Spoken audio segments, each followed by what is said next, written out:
ችግሩ ከኛም ከመምህራንም ሊሆን ይችላል። ያማር እንደውም ጊዜን ይፈጃል። ሌባ ለመሆን እንኳን የተማረ ሌባና ያልተማረ ሌባ ይለያል። ቡላን አውቄ ምንድነው ያለው ፋይዳ? ፈተናን ለማለፍ ብቻ ነው አይደል?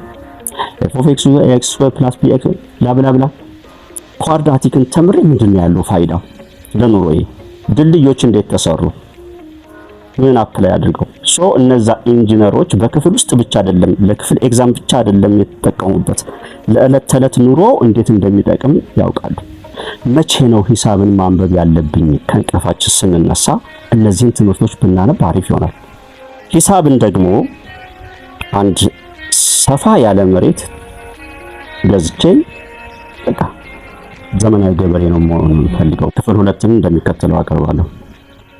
ክፍል 1ን ያላያችሁት ክፍል 1 ነዎች። ክፍል 2 የተለያዩ ጥያቄዎችን መሰረታዊ ምክንያታቸው ለምን እንደሚጠቅሙ እያንዳንዳቸውን ማየት ለሁለቱም ክፍል አንድ ጊዜ ያቀርባለሁ። ለሁለቱም ክፍል ስል ታች ክፍል ላላችሁ ተማሪዎችም ሁለተኛ ደረጃ ላላችሁ ተማሪዎችም አንዳንድ ምሳሌ ባቀርብ፣ ምሳሌ እዚህ ጋር ሬክታንግል ቢኖር ወይም ካሬ በአንደኛ ደረጃ ምሳሌ ብሰጥ እነዚህን ኩቦች አንድ ያልተማረ ሰው 1 2 3 4 5 እያለ ይቆጥራል። 10 በ10 ቢሆኑ 100 እንደሆኑ አንድ ባንድ ይቆጥራል። አሁን ችግሩ በክፍል ውስጥና የምንነግራችሁ ነገር ለፈተና ብቻ እንደሚሆንና እናንተ ለፈተና ብቻ ስለምትረዷቸውና ለዛ ፈተና ብቻ መመለስ ምን እንደሆነ ጥቅሙ እንደሚጠቅም ለዛ ፈተና ለዛ የክፍል ደረጃ ብቻ ለዛን ዕለት ወይም ለዛን አመት ብቻ እንደሚጠቅም አድርጋችሁ ስለምትወስዱት ነው። ችግሩ ከኛም ከመምህራንም ሊሆን ይችላል ያለው ችግር። ምክንያቱም ይህንን ከተማራችሁ በኋላ ያለው ጥቅም በዕለት ተዕለት ኑሯችሁ ምን እንደሚሆን ስለማንነግራችሁም ይመስለኛል።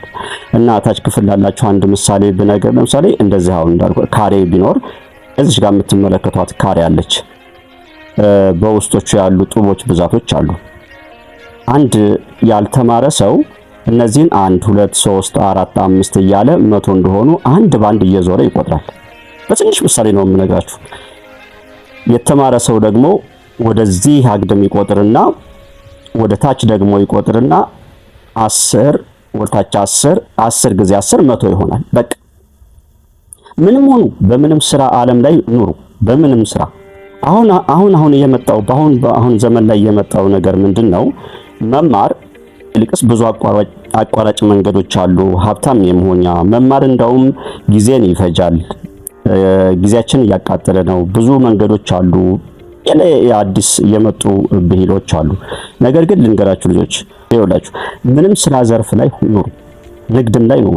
በቃ በየትኛውም ቦታ አሁን ለምሳሌ ሌብነት እየመከርኩ አይደለም። ሌብነት ጥሩ አይደለም፣ ነውር ስራ ነው ነውር። ነገር ግን ሌባ ለመሆን እንኳን የተማረ ሌባና ያልተማረ ሌባ ይለያያሉ በጣም። ተምራችሁ ሌባ መሆን ትችላላችሁ እያልኩ አይደለም፣ እቺን አስምሩልኝ። ነገር ግን አጸያፊው ነገር እንኳን ትምህርት ይፈልጋል እያልኳችሁ ነው። በምንም ስራ ዘርፍ ላይ ነው። ታች ክፍል ላላችሁ ትንሽ ምሳሌ ሰጥቷችሁ ለጊዜው ያንን ፎርሙላ ያንን ቀመር አሁን ይሄ ማብዛት ነው። ይሄንን ቀመር ለምን እንደተማርኩት ከተረዳሁኝ ኦኬ ኤግዛሙን ለማለፍ ብቻ እንዳልሆነ ማወቅ አንዱ ለሂሳብ ትምህርት ብቻ አይደለም፣ ለማንኛውም ትምህርት ለምን እንደሆነ አላማው ለዛች አመት ማለፊያ ብቻ እንዳልሆነ ከተረዳችሁት ፍቅር እንዲኖራችሁ ያደርጋል። ወደ ላይ ክፍል ላላችሁ ደግሞ አንድ ምሳሌ ልንገራችሁ። ለምሳሌ ስለ ፓራቦላ ሎጋሪዝም መማር ወይም ደግሞ ስለ ፓራቦላ መማር ምንድነው ያለው ጥቅም? ኳድራቲክ መማር ለምንድነው ያለው ጥቅም? ፓራቦላን አውቄ ምንድነው ያለው ፋይዳ? ፈተናን ለማለፍ ብቻ ነው አይደል? f of x plus bx ላብላ ብላ ፓይታጎረስ ቴረምን a square plus b square which is equal to c square ኤግዛሙን ለማለፍ ብቻ ነው ወይስ ለኑሮ ምን ያደርጋል የሚለውን መረዳት ወይም ማወቅ ወደፊት ለምን እንደሚጠቅመን ብታውቁት ኖሮ ትምህርቱን ለዛች ኤግዛም ብቻ ማለፍ ሳይሆን ለኑሮ እንደሚጠቅመን መረዳት ነው። ይህ በርግጥ ብያለሁኝ ከኛ ከመምህራን ብዙ ልጅ ይጠበቃል እና ራሱን የቻሉ ቪዲዮዎች አሉ። ኢንድ ስክሪን ላይ ለማያያዝ ሞክራለሁ። ይሄ ላይ እሷን ቪዲዮ ብታዩት ደግሞ ፓራቦላን እንዴት እንደሚጠቅም እዩት። ይሄ ቪዲዮ ካለቀው ኤንድ ስክሪን ላይ ማስቀምጥላችሁን ነገር እዩት። ኳድራቲክን ተምሬ ምንድነው ያለው ፋይዳ ለኑሮዬ? እኔ ዲሽ በየቤታችሁ ዲሽን ታውቃላችሁ፣ በቤታችሁ ሳተላይት እሱ የፓራቦላ ድልድይ የማያውቅ የለም። ድልድዮች እንዴት ተሰሩ? ምን አፕላይ አድርገው? እነዛ ኢንጂነሮች በክፍል ውስጥ ብቻ አይደለም ለክፍል ኤግዛም ብቻ አይደለም የተጠቀሙበት፣ ለዕለት ተዕለት ኑሮ እንዴት እንደሚጠቅም ያውቃሉ። ወደ ሁለተኛ ነጥብ፣ የተለያዩ ጥያቄዎችን መስራት ብቻ ሳይሆን መቼ ነው ሂሳብን ማንበብ ያለብኝ? መቼና እንዴት? ሂሳብ ለየት የሚያደርገው ነገር ከሌሎች ትምህርቶች ሂስትሪ ወይም ህብረተሰብ ሳይንስ የሚባሉ ትምህርቶች በቃል መያዝ የሚጠበቅባቸው ታሪክ ወይም ሂስትሪ ማለት ነውና በቃል መያዝ የሚጠበቅበት ብዙ ኢፈርት ይጠይቃል። እነዚህ ትምህርቶች ለምሳሌ አረፍ ብለን ስንነሳ ፈርታይል የሆነው ታይም ላይ ከእንቅልፋችን ስንነሳ እነዚህን ትምህርቶች ብናነብ አሪፍ ይሆናል። ሂሳብን ደግሞ እንደ መዝናኛ ብናየው አሁን ደከም ብሏችሁ የሆነ ወረቀት አወጣችሁ እስኪ አንድ ጥያቄ ለስራ በቃ ኢንጆይ እያደረኩ እዛ ጋር ወግ ምናምን ሊኖር ይችላል። እሷን ጥያቄ ስትሰሩ ጊዜ ብዙም እንደሌሎች ትምህርቶች አይጠይቃችሁም፣ ነገር ግን ተደጋጋሚ ስራዎችን ይጠይቃል እና ሶሻል ነክ የሆኑ ትምህርቶችን አሪፍ ማይንድ አዲስ ከእንቅልፍ ስንነሳ ወይም ሌሊት ላይ ስንነሳ ያሉ ሰዓቶች ላይ ብናነባቸው፣ ሂሳብ ደግሞ ስናነብ ቆይተን እንቅልፍ ነገር ሲመጣብን እንቅልፋችን ሲመጣ ሂሳብን ብናነብ ባይሆን ቀለል ካሉ ትምህርቶች እና ተደጋጋሚ ጥያቄዎች ስለ አንድ ነገር ስለ አንዲት ቀመር ተምረን አንዲት ጥያቄ ብቻ ሰርተን ማለፍ አይደለም።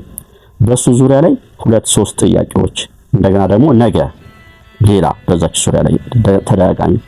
ሌላው ደረጃ በደረጃ መስራት ቀለል ካለችዋ ተነስተን ወደ ዝቅተኛው ክፍል መሄድ። ከዚህ በክፍል አንድ እንየዋለሁ። ስህተቶችን ስንሰራ ደግሞ ስህተቶቹ የት ላይ እንደሆኑ ማረምና ማየት፣ ስህተቶችን ማግኘት ትልቁ ቦታ ይይዛል። ሐሳቡ ወይም ኮንሴፕቱ ምንድነው? ምን ለማለት ነው የፈለገው? የዚህ ጥያቄ ዋና ዓላማው ለምንና እንዴት ይውላል የሚለውን በደንብ ማየት ይጠበቅባቸዋል። ትልቁን ቦታ የሚይዘው ግን ማይንዳችሁ ክፍት ይሆን። አንዲት ምሳሌ አሪፍ አንዲት ምሳሌ ልንገራችሁና ልጨርስ ነው። እሺ ለምሳሌ አንዲት ጥሩ ምሳሌ ላስቀምጥላችሁ። ታውት ዩኒቨርሲቲ መግባት ምናምንና ዘመናዊ ገበሬ ነው መሆን የምፈልገው፣ ሰፋ ያለ መሬት ገዝቼ በቃ ዘመናዊ ገበሬ ነው መሆን የምፈልገው ካላችሁ፣ ስለዚህ ትምህርት ገበሬ ለመሆን ደግሞ ትምህርት አያስፈልገኝም። ያልተማረውን እና ትምህርት የተማረውን ወይም እቺን ቀመር ያወቀ ልዩነታቸውን በደንብ ላሳያችሁ። ያ ገበሬ የሆነ ቦታ ጋር መሬት ተገዝቶ ወይንም ተከራይቶ ሊሆን ይችላል፣ ምርት አመረተ። ነገር ግን በስሩ 2 ሰዎች ይዟል። እንደየኢፈርታቸው እንደየስራቸው ለአንዱ ከምርቱ ላይ ለአንዱ 1 እጅ ያክል እንዲወስድ ተስማምተዋል። አንዱ ደግሞ 2 እጅ ከተመረተው፣ ባለቤቱ ደግሞ 3 እጅ ያክል ይወስዳል። ወደ ገንዘብ ልንቀይረው እንችላለን። አሁን በእህሉ ነው እና በዛ መሬት ላይ 100 ኩንታል ተመረተ። ስለዚህ 100 ኩንታል ከተመረተ አሁን ያልተማረው ገበሬ እንዴት እንደሚያደርግ ልንገራችሁ። በሆነ መስፈሪያ 3 ቦታ ላይ ይመድባል እና በዛች ያችን መስፈሪያ ለአንዱ 1 ይሰፋል፣ ለዚህኛው ሰው ደግሞ 2 ጊዜ ይሰፋል፣ ለራሱ ደግሞ 3 ጊዜ እስከሚያልቅ ድረስ እንደገና ይመለስና ለዚህኛው 1 መስፈሪያ ደግሞ ይጨምርለታል፣ ለዚህ ደግሞ 2 መስፈሪያ፣ ለራሱ ደግሞ 3 ጊዜ እስከሚያልቅ ድረስ እንደዚህ ነው ምልልስ የሚያደርገው። አስቡት። የተማረ ገበሬ ከሆነ ደግሞ ምንድነው የሚያደርገው? ይሄን ሬሾ ይጠቀማል። በመጀመሪያ 1 ለ2 ለ3 ሬሾ ናቸው ምርቱን እንዲከፋፈሉ የተስማሙት። ስለዚህም የ1ን የ2ና የ3ን ሬሾ ድምር አድርጎ የአንዱ ድርሻ 1 ሲደመር 2 3 3 ሲደመር 3 6። አሁን ወደ ጥልቅ ውይይቱ ላይ ወይም ጥልቅ ካልኩሌሽኑ ላይ አልገባም፣ ግን እንዴት ጀመር ላደርግላችሁ ነው። ሶ ምን ያደርጋል? 1 3ቱ ሲደምራቸው 1 ሲደመር 2 3 ነው፣ 3 ነው 6። 1 ስድስተኛ ሲባዛ በመቶ ኩንታል የአንዱ ሰው ድርሻ ይሆናል። መጠኑ ይታወቃል፣ በቃ ይሰጠዋል። የሁለተኛውስ 2 ስድስተኛ ሲባዛ በመቶ የሁለተኛው ሰው ድርሻ ይሆናል። የራሱ የባልተቤቱስ 3 ስድስተኛ ሲባዛ በመቶ ያደርግና ሰው ስንት ኪሎ አንዱ ተቀጣሪ ስንት ኪሎ ሁለተኛው ተቀጣሪና ስንት ኪሎ ራሱ እንደሚያገኝ ሳይከፋፈሉ መጀመሪያ ያውቃል። ስለዚህም ጣጣ አድርጎ ጨርሶ ወደ ክፍላቸው ይገባሉ። አያችሁ፣ ይሄን ያክል ልዩነት አለው። ቴክኖሎጂን መጠቀም ብር ሁሉ ጊዜ እንገፍ የባንክ ቤት ማስገባት ካልተማርክ፣ ሰውን መጠየቅ፣ ሂሳብን ማሰራት፣ ዳታን መሰብሰብ፣ ሰው ጠይቀህ ነው፣ ሰው ከፍለህ ነው። ኤሪያን ማካለል ወይም ስፋትን ማሰራት፣ ምን ያክል ማቴሪያል እንደሚያስፈልግህ ባለሙያን ቀጥረህ ነው። ሁሌ ያ ሰው ከሌለ መስራት አትችልም። እንዲህ አይነት ልዩነቶች አሉ። የትኛውን ቀመር ብማር ለየትኛው የኑሮ ዘይቤ ይጠቅማል የሚለውን